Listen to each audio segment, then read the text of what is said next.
What's going on, y'all? Cutty from Cutty TV. You've probably seen me all over Cutty TV. Yeah, and all over it. I'm entertainment mogul Cutty from Cutty TV. I run an award-nominated company, and I run the #1 blog in New Jersey. And this web series is how to become the perfect artist. I give you my tips and tricks on how to become the perfect artist. I've been in the music industry for 5 years, so I feel like I'm taking my experiences and giving it to the people to help you become the perfect artist. So make sure you stay tuned. This web series is for any indie artist looking to become the perfect artist and just don't know where to start. I hope that this helps you. I hope this elevates you, and I hope you stay tuned for every episode. Let's go.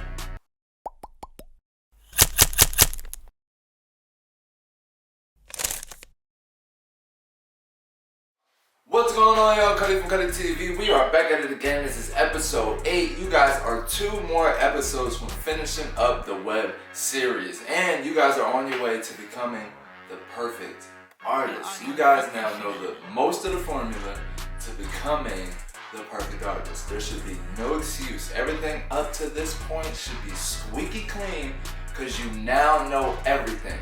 Let's pull up the checklist. So we have found a good engineer. Perfect. We are working with original beats. Perfect. We found a cover art person to do our cover arts. Perfect.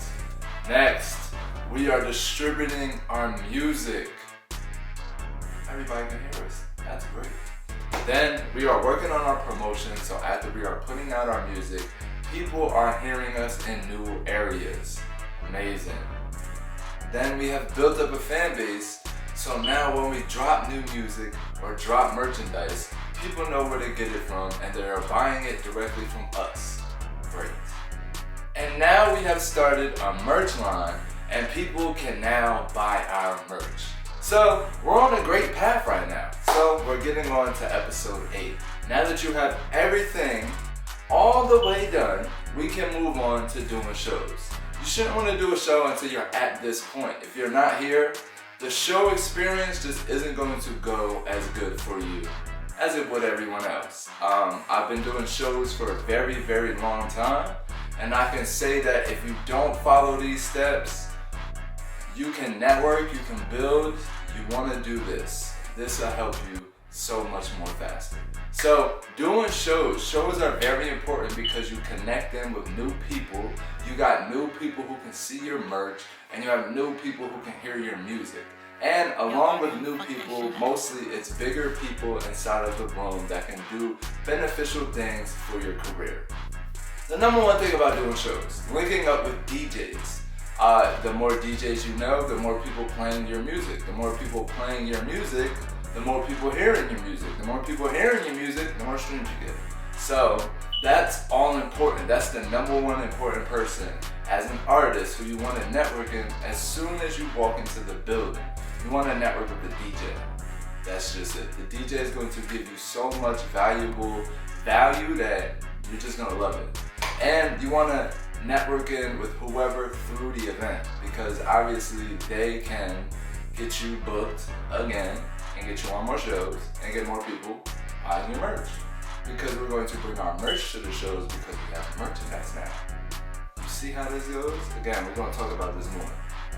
When you have merchandise, you can bring it to the shows and people will buy it. New people, people who may have seen it on your social media, people who just may know you and said that they was going to purchase one. You can now give them a destination to not only come see you perform, but come buy some merchandise off of you. So not only do you now get paid to perform because you're selling your own merchandise, but you are now connecting in with new people and you are expanding more and more. The more people that buy your merch, the more you expand. So doing shows is so important because there's people in front of you. They come with money.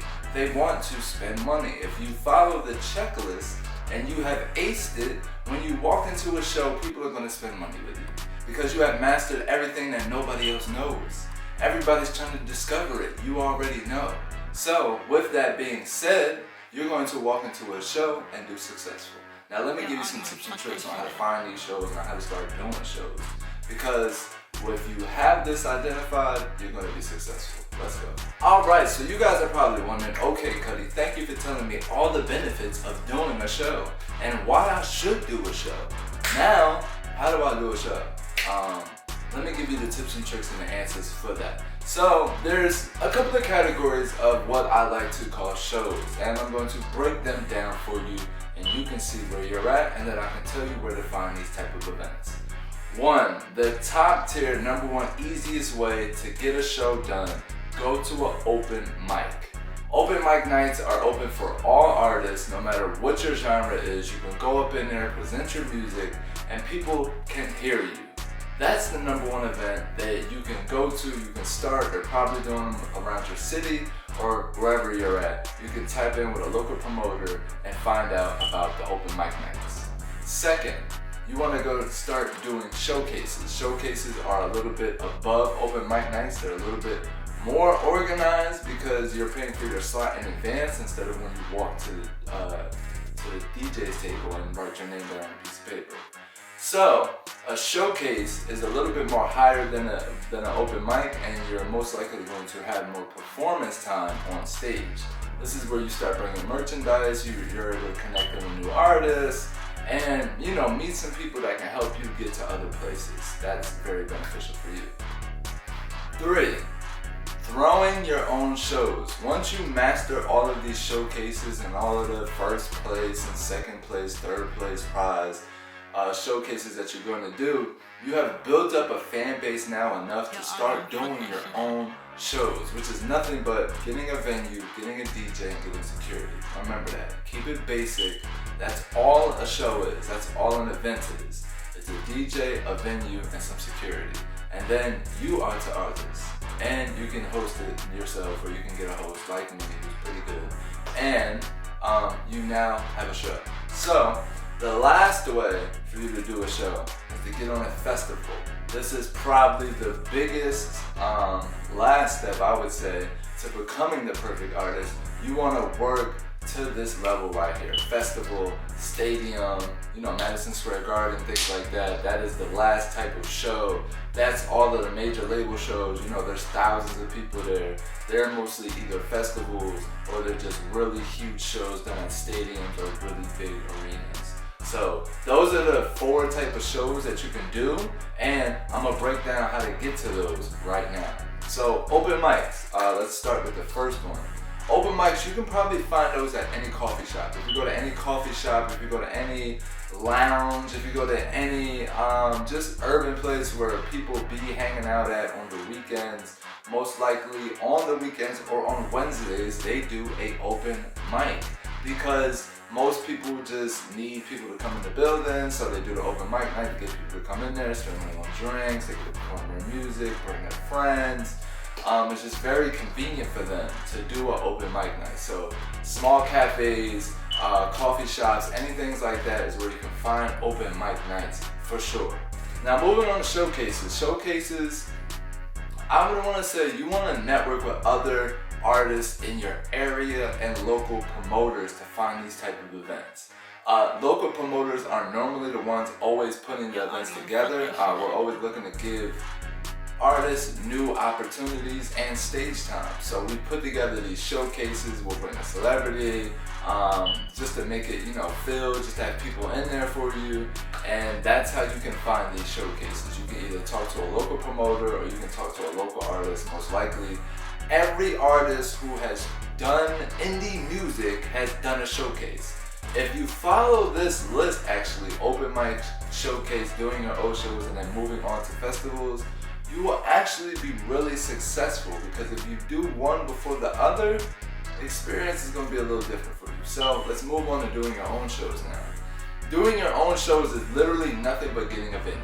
So you can just go to a venue area, you can go to your local club, you can go anywhere around you that has an event space and ask them how much for 4 hours.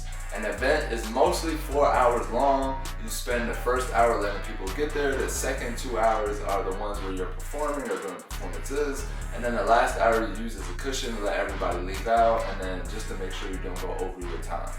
So you ask a person how much for 4 hours for this venue. I would like to do my own show, and the only thing you would have to bring is a DJ, which if you went to the open mics or to the showcases, you network in with DJs. So now you have their contact.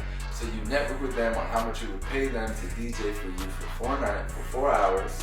And then all you have to do is get you some security, which you can, again, after you're doing these showcases and you're networking, you are finding out who does what, and you are able to link in with different companies to get services done for you, like security. And that's all you really need to do your own show. That's the basics right there. So you can do your own show. I advise this after you've built past the showcase stage. If you feel like these showcases are starting to get smaller for you, then start doing your own shows. Do not start doing your own shows until you have mastered doing showcases. And don't start doing showcases until you have mastered doing open mics. And then the last one of how to do the type of shows that we all want to do. I've only done them a couple of times.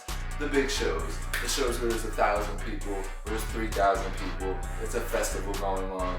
These are mostly majority booked. You want to get in with a booking agent. That's how you get to these type of events. You get in with a booking agent. They tell you the price of a slot. Depending on your, honestly, your following, it may be either free or you might have to pay up to, they normally range from $1,000 to $4,000 to perform on these type of stages. But again, you can perform at all of those big festivals that you see, the Roots Picnic in Philly, the Lollapalooza, anything that you could possibly think of, the big festivals, they are able to get stage time on there. They range from $1,000 to $4,000, and when you do those type of events is when you've mastered the first 3 and you're ready to start building your major fan base. So that's my episode on doing events. Hopefully you have learned something from this. I hope that you fully understand these 4 stages. I want you to take these 4 stages seriously because they will help you grow. If you follow these 4, you will grow as a perfect artist, and you will need everything you need to be on these type of stages and be successful. So make sure you follow the formula. Make sure you keep on watching. The web series is almost over. Make sure you share it to a friend. I don't know who needs to watch this, but somebody needs to learn how to become the perfect artist, and I'm just here to help. So I hope I'm helping you. I hope I'm helping anybody else who's watching this at home, whether you're watching with family, sitting on the couch. I hope that you are, and you are ready to become the perfect artist. Make sure you press like and subscribe for me, because the next episode is coming next week. So make sure you stay tuned, and thank you for watching How to Become the Perfect Artist.